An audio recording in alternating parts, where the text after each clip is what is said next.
এমন অসংখ্য যুবকও আছে আলহামদুলিল্লাহ, যারা চারদিকের বন্ধুরা সব উল্লাস করে, নাচে, ফুর্তি করে, জিনা করে, মদ খায়, গাঁজা খায়, উলঙ্গ ছবি দেখে, নর্তকীর নাচ দেখে, মোটর সাইকেলের আড্ডা দেয়, অসৎ নারীর পিছনে জীবন শেষ করে, এমন অসভ্য জন্তুদের সাথে থেকেও এমন অসংখ্য যুবক আছে যে 5 ওয়াক্ত নামাজ তার রবের সেজদা আদায় করে।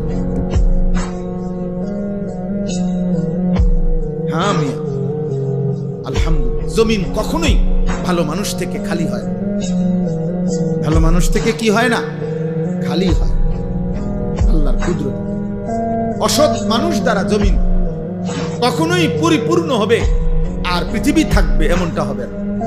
আল্লাহর নবী সাল্লাল্লাহু আলাইহি সাল্লাম বলেছেন, শতভাগ মানুষ যখন অসৎ হবে ঠিক তখনই শতভাগ 100 জনে যখন অসৎ হবে, শিরারুল খালক, আল্লাহর নবী বলেন ঠিক তখনই ইসরাফিল ফু দিবে। ইসরাফিল কি দিবে? আল্লাহ তাআলা অসতের উপরে জমিন 1 মিনিটও রাখবে না। 1 মিনিট বলতে এখন যে ভালো মানুষ আছে ওদের উসিলায় বাকি নাফরমান গুলো খায়, এখন যে নামাজি আছে, তাহাজ্জুদ ওয়ালা বান্দা আছে, চোখের পানি ফেলে, কাঁদে, আল্লাহর কাছে আহাজারি মুনাজারি করে, এদের বরকতে